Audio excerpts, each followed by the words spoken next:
ಮಾತಾಡೋ ಜೊತೆಗೆ ನಾವು ಈ ಕತ್ತಿ ಮತ್ತು ಸೌದಿ ಅವರ ಬಣದ ವಿರುದ್ಧ ನಾವು ನಿರಂತರವಾಗಿ ಹೋರಾಟ ಮಾಡ್ತಾ ಇರ್ತೀವಿ ಅನ್ನೋ ಜೊತೆಗೆ ನಾನು 96ರಿಂದ ಹೋರಾಟ ಮಾಡಿ ಬಂದಿದ್ದೀನಿ ಇಲ್ಲೇ ಈ DCC ಬ್ಯಾಂಕಿಗೆ. ಅದನ್ನು ಬಿಡು ಮಾತಿಲ್ಲ.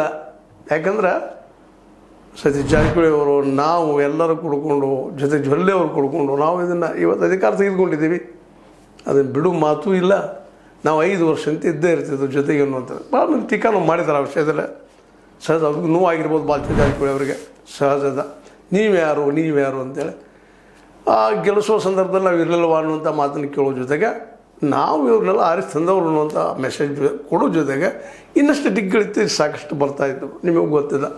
ಅದರಲ್ಲೂ ಮುಖ್ಯವಾಗಿ ಅವರು ಘಟಪ್ರಭಾ ಶುಗರ್ ಫ್ಯಾಕ್ಟ್ರಿ 33 ಕೋಟಿ ರೂಪಾಯಿದ ಬಗ್ಗೆ ಇತ್ತೀಚೆಗೆ ಬಹಳಷ್ಟು ಚರ್ಚೆ ಆಗ್ತಾಯಿತ್ತು. ಹೀಗಾಗಿ ಬಾಲಚಂದ್ರ ಜಾರಕಿಹೊಳಿ ಅವರು ಸಹಿತ ಅದಕ್ಕೂ ಸಹಿತ ಉತ್ತರ ಕೊಡುವಂಥ ಪ್ರಯತ್ನ ಮಾಡಿದ್ರು. ಇಲ್ಲ ನಾವು ಅದನ್ನು ಬಗೆಹರಿಸ್ಬೇಕಂತ ಇದ್ವಿ. ಇಲ್ಲ ನೀವು ಅದು ಮಾರ್ಕೊಂಡು ಬಿಡ್ರಿ, ಡೆಲಾವ್ ಮಾಡಿಬಿಡ್ರಿ, ಅದನ್ನು 33 ಕೋಟಿ ರೂಪಾಯಿಗಳಿಗೆ ಬಡ್ಡಿಗೆ ಅಸಲಿಗೆ ಅನ್ನುವಂಥ ಮಾತಾಡೋ ಮೂಲಕ ಕೈ ಎತ್ತಿಬಿಟ್ಟಿದ್ದಾರೆ ಈ ಒಂದು ಘಟಪ್ರಭಾ ಶುಗರ್ ಫ್ಯಾಕ್ಟ್ರಿ ಸಲುವಾಗಿ.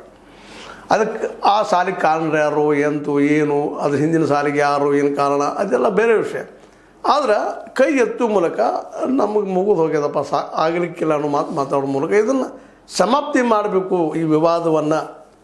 ಜೊತೆಗೆ DCC ಬ್ಯಾಂಕ್ ಒಂದೇ ದಿನದಲ್ಲೆಲ್ಲ ನಾವು ಯಾರಿಗೂ ಮೋಸ ಮಾಡಿಲ್ಲ, ಆಯ್ಕೆಯಾಗಿ ಬಂದಿದ್ದೀವಿ, ಜನಪ್ರತಿನಿಧಿ ಆರಿಸಿದಾರೆ ಅನ್ನೋಂಥ ಮೆಸೇಜ್ ಕೊಡೋ ಪ್ರಯತ್ನ ಮಾಡಿದ್ದಾರೆ.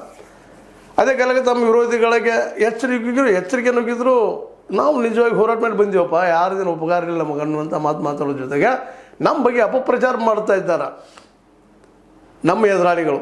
ಅದು ಅಪಪ್ರಚಾರಕ್ಕೆ ರೈತರು ಕಿವಿಗೂಡು ಹಾಗಿಲ್ಲ, ಕೊಡಬಾರ್ದು ಅನ್ನುವಂಥ ಮಾತನ್ನು ಸಹಿತ ರಿಕ್ವೆಸ್ಟ್ ಮೂಲಕ ರೈತರಲ್ಲೇ ಅಲ್ಲಿಯ ಠೇವಣಿದಾರರಿಗೆ ಈ ಪ್ರಾರ್ಥನೆ ಮಾಡೋ ಮೂಲಕ ಅವರು ದಯವಿಟ್ಟು ಇನ್ನೊಬ್ಬರ ಬಾತಿಗಳಿಗೆ ಕಿವಿಗೂಡಬೇಡ, ನಾವು ಕೆಲಸ ಮಾಡ್ತಾಯಿದ್ದೀವಿ, ನಾವು ಏನು ಬಂದು ಭಾಳ ದಿವಸ ಆಗಿಲ್ಲ, ಕೆಲಸವನ್ನು ಮಾಡಿ ತೋರಿಸ್ತೀವಿ